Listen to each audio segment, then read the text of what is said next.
Okay, so this will be the third Sunday. Installment of June, yes. Yes, our third upload of June. Yes. Unless we decide to do, like, random filler episodes, because Amanda and I have been, like, kind of spitballing really good ideas. Like, she made a suggestion that we should read, like, maybe scary stories, like, from Scary Stories to Tell in the Dark. So maybe we'll do, like, a random... More lighthearted, like, obviously fake stories that are kind of creepy, you know. But they're fun.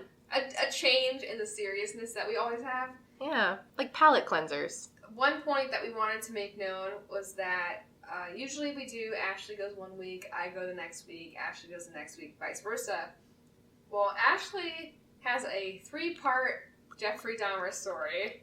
It's a big undertaking. It's like 35 pages long. So Amanda graciously said, you know what, why don't we switch up the routine a little bit?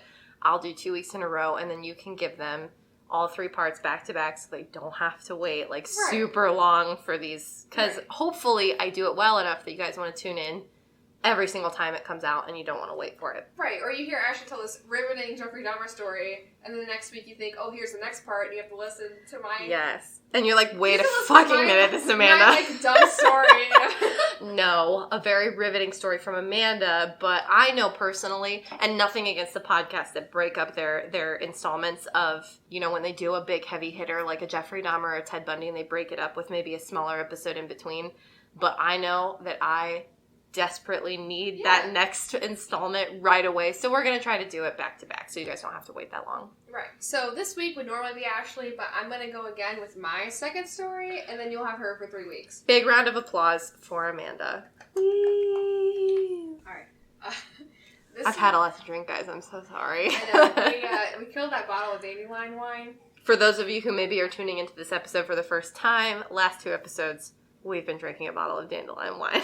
Alright. So, my story this week is about Dorothy Jane Scott. Hell yeah. This one is very riveting. I feel like you're really going to like this one. I'm so excited. I'm on, quite literally, if you look at my butt right now, on the edge of my seat.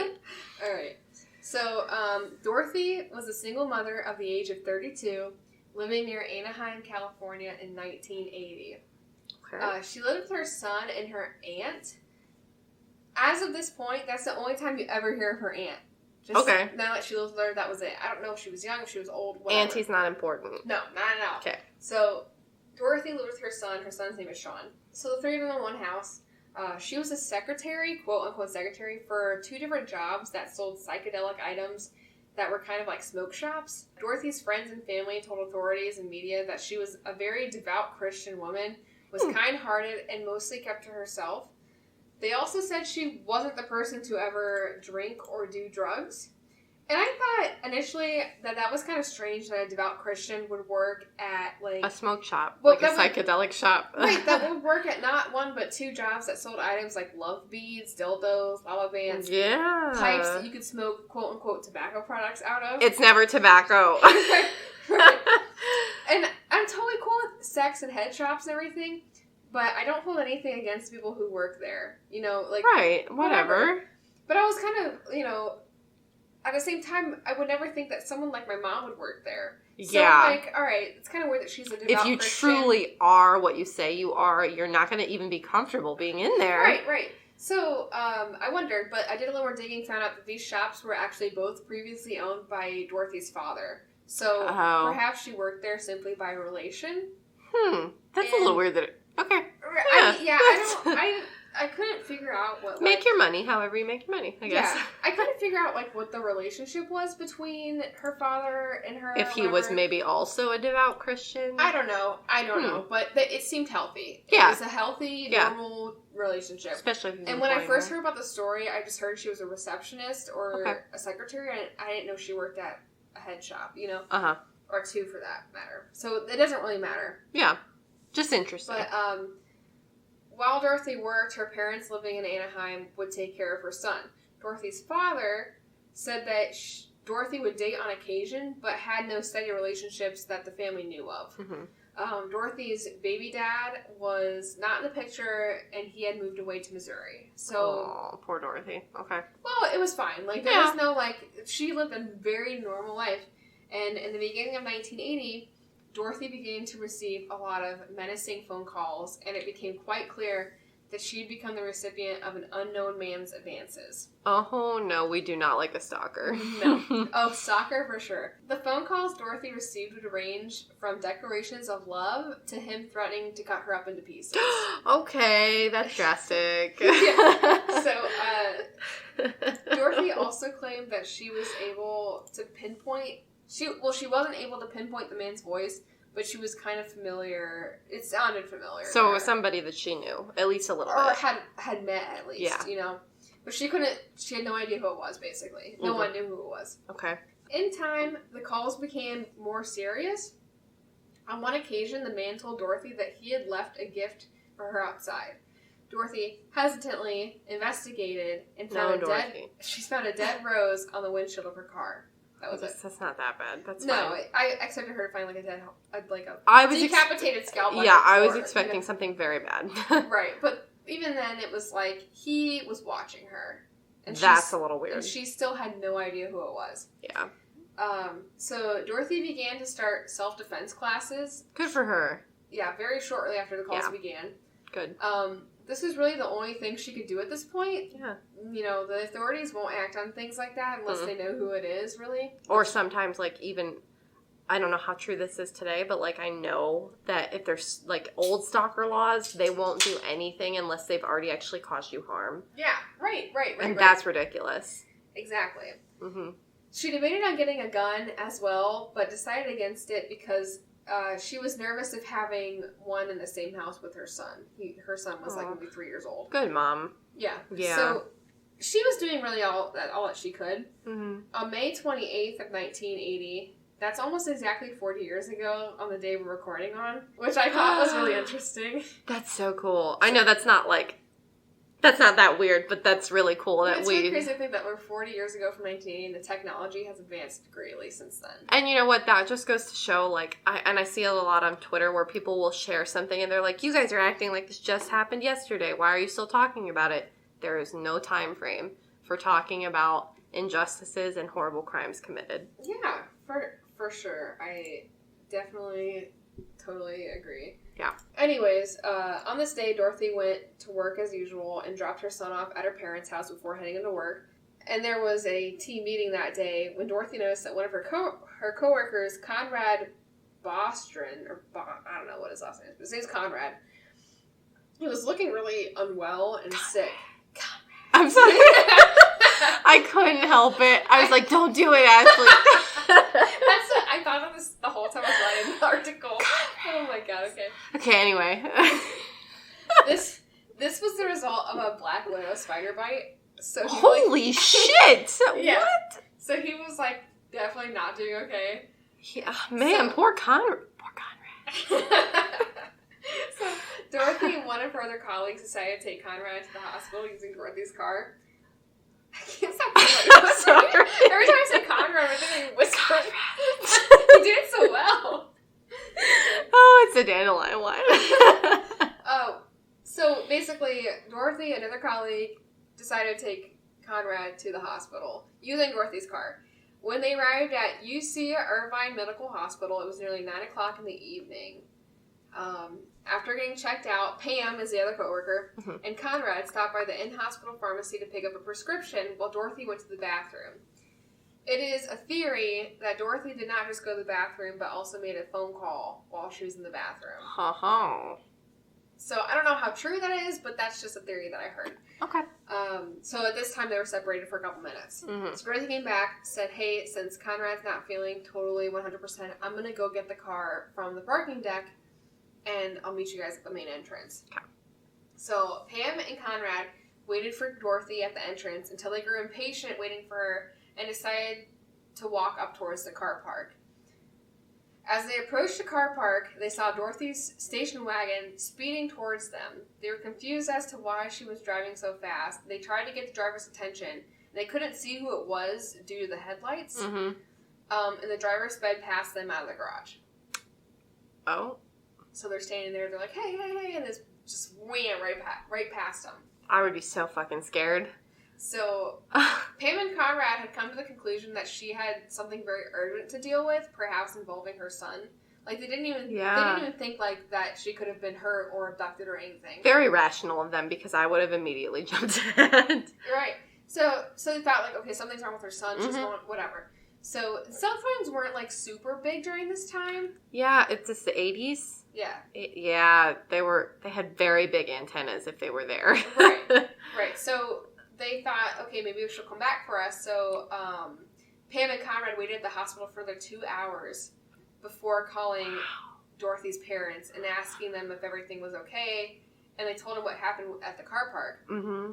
And then at that time, when obviously Dorothy's parents were like, no, she's not here, like, we don't know, Pam decided to get the police involved. Yeah. So this was 2 hours after she'd been abducted, which is honestly enough time. That's a long time. And so at roughly 4:30 in the morning, 10 miles away from the hospital, Dorothy's car was found down an alley and set on fire. There was no evidence of where Dorothy was at the time, and Dorothy's ex-partner and father of their child was quickly eliminated as a suspect, as he was quite certainly in Missouri at the time. Okay. Like, he had so many aliases. Like, I didn't even think, like, right. As you were telling a story, I didn't really think about him. Like, there was nothing about Dorothy's previous life that made me feel like anything wasn't healthy. Like, it sounded a whole lot like they just didn't work out, yeah. And that he wasn't really interested in her. So, okay. Exactly. So, a week after Dorothy's disappearance, her parents began to receive taunting calls from the man suspected to be the one who abducted Dorothy and was stalking her prior. So while Dorothy was receiving phone calls from this man, after she got abducted, this guy started calling her parents. What? Specifically, only when Dorothy's mother was home alone. On the first call, the man simply said, "I've got her," and hung up. The calls were almost like clockwork. Every Wednesday around 4 p.m., they would receive calls from this man claiming that he had either killed Dorothy or still had her alive and captive. It was that back and forth, whatever. Tracing the calls was impossible because each call was almost a single sentence from the man before hanging up. It wasn't enough time for the police. Yeah, he did that on purpose. Right, and he only ever called when the mom was home alone. So the husband, Dorothy's father, was never home at the time. Because I wondered that too. I was like, why didn't he ever answer the phone? But he couldn't, because somehow the stalker knew when Dorothy's mom was home alone. That is even scarier. Right, and they still had no idea who it was. After news of Dorothy missing was released to the media, the Orange County Register received a call. The police were certain that this was the man, as he knew details of the case that were not released to the public. He knew Dorothy changed her scarf before going to the hospital, which verified that he had been following her the whole time. Horrifying. So, guaranteed that he followed her 24/7. Like, he knew that she was at the meeting.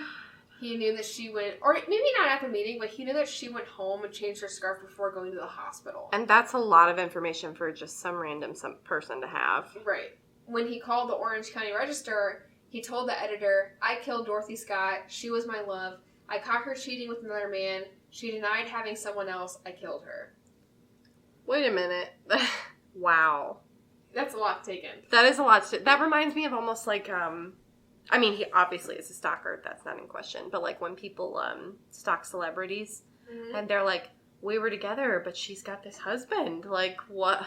She's seeing someone else. Yes. Like they genuinely believe they're with this person. I have my own theory about this whole thing that I get to at the end. We love a good theory on Crime in the Coconut. Should have been called Theory in the Coconut. Probably. I love theories. Dorothy's parents told authorities they were almost certain she was not seeing anyone else because she was either, during the time, caring for her son or working. And I imagine she was close to her parents. Yeah. So they were certain, like, she's not seeing anybody, whatever. The calls went on for 4 years. Like, her mom would receive calls from this guy. Sorry. 4 years after Dorothy's disappearance, her mom would receive calls almost daily. And I can almost guarantee you, I mean, I don't know the outcome of the story, but I can almost guarantee you she was not actually alive for any of that. No. She was dead, like, pretty quickly. Yeah. Oh. So, for the first time, Dorothy's father answered the phone, and the man immediately hung up and did not call for another 4 months. So, there are theories as to why the man was spooked by Dorothy's father's voice. Perhaps the caller thought that he had the wrong house where the family moved, or the caller was afraid that Dorothy's father would recognize his voice. That makes a whole lot of sense to me. Right. Especially if Dorothy's father owned these shops before. Yeah. Which is where I'm assuming that she came in contact with this guy. Yeah. So, almost 3 months after the last call, a construction worker came across some bones just off the Santa Canyon Road in Anaheim. That's sad. The set of human bones were next to a set of dog bones that seemed to be partially burned due to a brush fire in the area 2 years prior. Okay. So she's been missing for 4 years now. Yeah. These bones were dated to be there for 2 years prior. At least. I think the killer put the dog bones and the human bones together to kind of throw off a trail of like, oh, these are just dog bones, don't worry about it. Yeah. But the flame, like the charring, was definitely from the brush fire, not from him. Not an intentional fire. Right. Okay. 2 years after Dorothy's disappearance is when this happened. Dorothy's jewelry and watch were also found among these remains. Dorothy's watch was stopped at 12:30 on May 29th, 1980. Wow. They were leaving the hospital around 9 o'clock, 10 o'clock. She died that day. Oh, yeah. She died that day. For sure. Yeah. Hardly a few hours after the car sped out of the car park, no cause of death was determined, and the remains were confirmed to be Dorothy's. So, 2 days after the body was confirmed, the caller had called back and asked, "Is Dorothy there?" to her mom. Asked, "Is Dorothy This there?" guy's absolutely insane. And they never found the murderer. That was the last call you remember. Oh my god. So I really only have one solid theory, that it was some creep that was a customer of the stores. He probably is a local that began to only frequent the stores to see her, but probably in secrecy, like sitting in the parking lot. Mm-hmm. Because if she said she recognized the voice but couldn't pinpoint the guy, she had seen him at some point, had talked to him at some point. But it wasn't a guy that came in all the time. Yeah. You know, it wasn't somebody she remembered. Yeah. Maybe they only met once, and the guy was instantly obsessed. You know, so maybe scary. like they only met one time, and he was like, "This is the girl." That's so scary. I wouldn't remember somebody I only met once. No. So stores like that are so small. There's typically only 1 or 2 people working at a time. Yeah. If Dorothy really was the quiet, polite sweetheart everyone says she was, even if this guy was being a little flirty or kind of creepy with her at the counter, she probably just smiled and nodded, which is really the only go-ahead for psychos, really. Right. You know, she's probably like, oh, you know, whatever. Just be a normal human being and they'll think that you're in love with them. Right. Yeah. Right. So I think he stalked her and loved her from a distance at first, and just pretended they were together, like people do with, you know, celebrities. Yeah. Then maybe when the stalker saw Dorothy taking Conrad to the hospital, he had such jealousy and rage and a breaking in his fantasy that it was just easier to kill her than to admit that she didn't even know who he was. Yeah. You know, like, you want to preserve your fantasies and your desires. Killing her meant that she would never be anything other than what she was when he was stalking her. He would never have to see her grow up and move on. Which is kind of like a Lovely Bones type, like... Yes! Have you ever read The Lovely Bones? I have, and I've seen the movie. I never saw the movie, but the book was amazing. The book was phenomenal. Go read it. Yeah. So I that's my theory. Yeah. I think it was some random weird guy who was infatuated with her, and when he was stalking her, and he's like, "Oh, we're at the store today. We're together." You're not together. No. You're staring at her from the parking lot while she's buying oranges. You Yeah. know? And when he thought, "Oh, we're going to the hospital," and saw her with Conrad, He got upset. He was probably like, "Who the fuck is this guy?" You know? Conrad. I'm sorry. I literally actually had to bite my lip earlier. I know. Because you said it and I was like... But yeah, no, I think you're right. I think... And that's so... Oh, it's horrifying. It makes it feel like there's bugs under my skin because that could happen to anybody. That could happen to a guy. That could happen to a girl. It could happen to a child. And it does. It happens all the time. And you never know. Right. And she was as normal could be. Right. Inconspicuous, really. Just a single mom, like, working her job. That's horrifying. Yes. Mm-hmm. That's so scary. It's something that they talk about on, I think it's Morbid, but probably all true crime podcasts talk about this. Change up your routines. Like, obviously we all have a specific way we go to work, or a specific gas station we go to when we get gas, or a coffee shop that we go to in the morning when we go get our breakfast or our coffee. Right. Try to change it up. Yeah, but at the same time, you really can't avoid that. Like, no. I'm not going to sit there and change every aspect of my life because I'm afraid someone's going to stalk me. Because then even if you do, if they're really stalking you, they'll just follow it. Yeah. They'll just follow it. And then even then they might realize you notice and then they'll do something. Just be very, very careful. Have you ever had an instance of that? Actually, or like a weird guy or something? An ex-boyfriend, and maybe he didn't, like, I was never necessarily worried for my life. I was very fortunate in that. I wasn't worried that he was going to come, like, try to take me or hurt me in any way, but he was very, and he's even still is, kind of very infatuated with me and holds on to the idea of who I was and who we were when we were together, and he actually used to come into, like, my places of work, and he would, like, send me flowers randomly, and I mean, I understand that maybe for them, and I know for him, like, he's not 100% crazy. Like, I don't think he'd ever hurt me. But to him, it's definitely like, oh, this is romantic. She's gonna love this. But and for me, it was very scary. Like, how the hell does he know where I am right now? How does he know where I work? How does he? Just because you're doing something nice for someone doesn't mean they want it. Right. You know? And he used to tell me things like, you know, I've been keeping tabs on you through this person or that person or from various sources, and he wouldn't even disclose it. Like, first of all, if any of your friends, hold on, if any of your friends are disclosing to your ex where your whereabouts are or what you're doing, fuck them. Yeah. They're not your friends. Yeah. I think it was just like mutual acquaintances, like from people that we used to know when we were together, and they would see me on social media. And that's another thing, like, you shouldn't have to filter what you put on social media. That should be your absolute choice, like how much you put on there.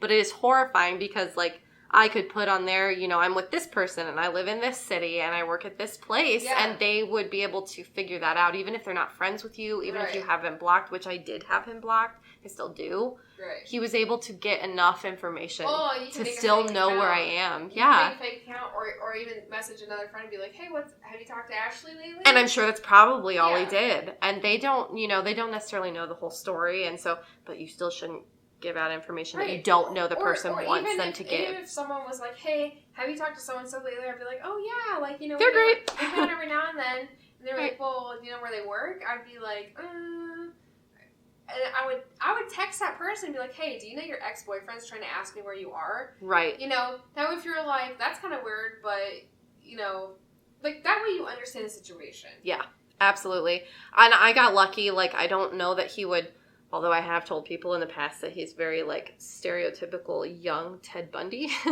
I got very lucky that, you know, he never tried to do that. But if he maybe had a psychotic break at some point, who knows? Like, it's been, like, 4 fucking years, and he's still keeping tabs on me and trying to contact me. In his closet or something. Exactly. And I'm not so self-absorbed that I think he does, but it's also not unrealistic to think something like that if somebody is trying to keep that close of an eye on you when they're not a part of your life anymore. So if you have someone like that, you need to really try to put up more walls and get your friends and your family. He even tried to contact my family. Like, he was contacting my younger sister, trying to contact, like, my godson, and anything that he could to try to get a hold of me. And while that may seem innocent because he quote unquote loves me and just can't be without me, that's still not healthy. It's not your business, ultimately. No, it's not.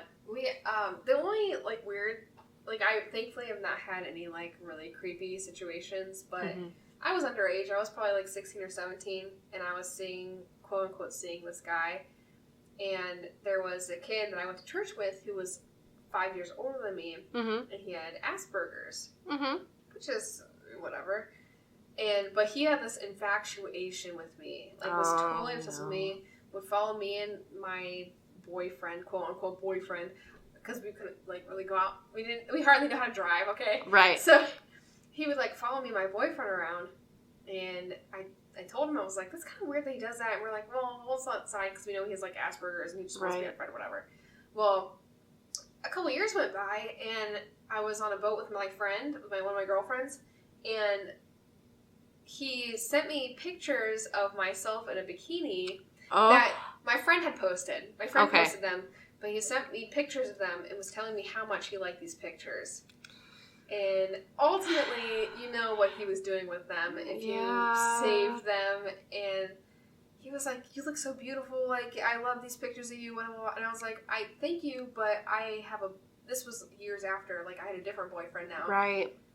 I said, thank you, but I have a boyfriend and I don't feel comfortable taking compliments like this. Right. Like, I was very mature about it. I'm like, I appreciate the compliment, but you can't talk to me like that. Right. And he was like, that's not what I'm talking about. Like, you know, I'm not trying to be with you, but on the other hand, if you break up with him, will you give me a chance? Like, see, I'm not trying to be with you, but just in case you were thinking. And I just felt so uncomfortable, and I ended up having to block him. But it's like, you know, at what point, even with like mentally disabled people or people with mental issues, like, you have to cross a line at some point. Right. Even with your mental inhibition in place, you still have to be told, and it sounds like maybe that guy probably understood a little bit, like, what was too far sometimes in some situations. But even if they don't, and then you tell them, this is that point, this is that line, don't cross it, and then they still do. Right. But he was like in his 20s. Like, he knew well enough. Right. You know. And I was still like maybe hardly even 18 yet. Yeah, he understood at least that much. Hopefully. Yeah. And thankfully, like, nothing went further than that. Maybe that was like the big red flag of, but like, I'm blocking you, like, you need to stop. It's uncomfortable, and like you said, even if you block them, like, that's not like the end all be all. Like, they're still going to try to find you. They're still going to try to contact you. Right. So just be careful. And this is not just women that deal with this. No. This is men that deal with it from other men or other women or whatever you identify as in between those two things. Right. This can happen to anybody, so just be very, very careful and make sure that you tell your friends when things seem fishy so they can keep an eye on it too. Exactly. Your friends and your family. And if you don't feel comfortable, don't hesitate to cut that rope off. Cut it. Get them out of here. And if they're mad about it, fuck them. Yep. And if you have to, scare them. Call the police. They may not be able to help you by enforcing any sort of thing on them, but it might scare them if you do. Right. Like, show them that you will take the measures you have to keep them away from you. To respect yourself and protect yourself. Don't be like, oh, well, I'll see mean if I tell them no. No, tell them to fuck off. Yeah. I think that's a podcast called My Favorite Murder, and I've listened to a couple, and their motto is, fuck politeness. And, be kind to one another. Be kind, but fuck just being a nice person because you think that you have to if you feel unsafe. If someone's being a douche, be a douche right back. I don't care. Protect yourself. It's important. That goes for even the menial things like being bullied. Right. If somebody's bullying you, let us know, by the way. I guarantee, like, Dorothy had talked to this guy one time and he was like, oh, whatever. And she was just like, oh, haha, yeah, thank you, whatever. It was very nice customer service, Right. And he took it as... There is a chance that maybe she didn't speak any words to him. Mm-hmm. And he still stalked her, which is a possibility. You gotta be careful, but fuck being polite. If a guy's being weird, tell them, shut up. Like, I don't want to hear that. And let's play devil advocates for a second, because I know there's probably going to be some people out there that say, well, what if she was flirting with him and blah, blah, blah. Unless Dorothy specifically said to him, I want to see you, I want to be involved with you, I want to do X, Y, and Z with you. Every single thing that man did to her was uninvited. And you have to think, like, he killed her. Yeah. He killed her. Whoever he was, he did something horrendous to her, no matter what she said to him. She took self-defense classes, he was not invited. Yes. He was not invited. And flirting and talking to people is hard and it's weird, but there are clear signs to tell you if they're interested or not. Exactly. Just because somebody is maybe flirting with you and saying things that you like to hear and are maybe exciting you, unless they say to you, I want this with you. Or even, don't be afraid to just ask it. Just be like, hey, do you like me? Right. Or am I okay to do this? Do you want to do these things with me? Right. Because I'm sure they'll probably tell you. Because there are really polite people who are scared of confrontation. Yeah. Who, if you're flirting with them, they will nod and smile because they want the conversation to be normal. Right. But if you ask them, hey, are you comfortable with me talking to you? Like, do you want me to leave? They will tell you the honest truth. If you give them the opportunity, they will tell you. And if not, you can tell if they're telling the truth. Exactly. There's always a line with people. Even somebody you're in a relationship with, there is a line. If you ever reach it, I hope to God they tell you, but I also hope you're paying attention enough to know when you've reached it with another human being. Yeah, I think so. All right, I think that's a good place to stop. I agree. Good story. I liked that. You want to give our plugs? Yes. We are on Twitter, CITC Podcasts. We are on Instagram, Crime in the Coconut. Our Gmail is crimeandthecoconut@gmail.com. Send us spooky stories. Send us more information on cases or case suggestions or story suggestions, whatever, real life experiences, everything and anything. Just say hi, whatever. We're on Spotify, Stitcher, Google Podcasts. We're on Anchor. We're Podbean based. We're on iHeartRadio, all of that. If you listen to us on something that allows you to leave rate and reviews, please rate and review us. We prefer them to be nice, but be realistic, you know. We're new. We want to hear what you have to say. Constructive criticism. Yeah. I've heard a couple times people can tell we're recording on one mic. Yeah. We're new to this. I know it would be better if we had 2 mics, but we'll get there. This is what we're working on now. So maybe we'll start a Patreon, and then if you really love us, you can help us get 2 mics. Yeah. But we have heard people say, like, you know, that they do like listening to us and that they enjoy hearing our voices, and we enjoy hearing that you like that. So have conversations with us. Follow us. Be active with us. We like to be active with you. That's why we're doing it. So thanks for listening. All right. Thanks. Bye. Bye.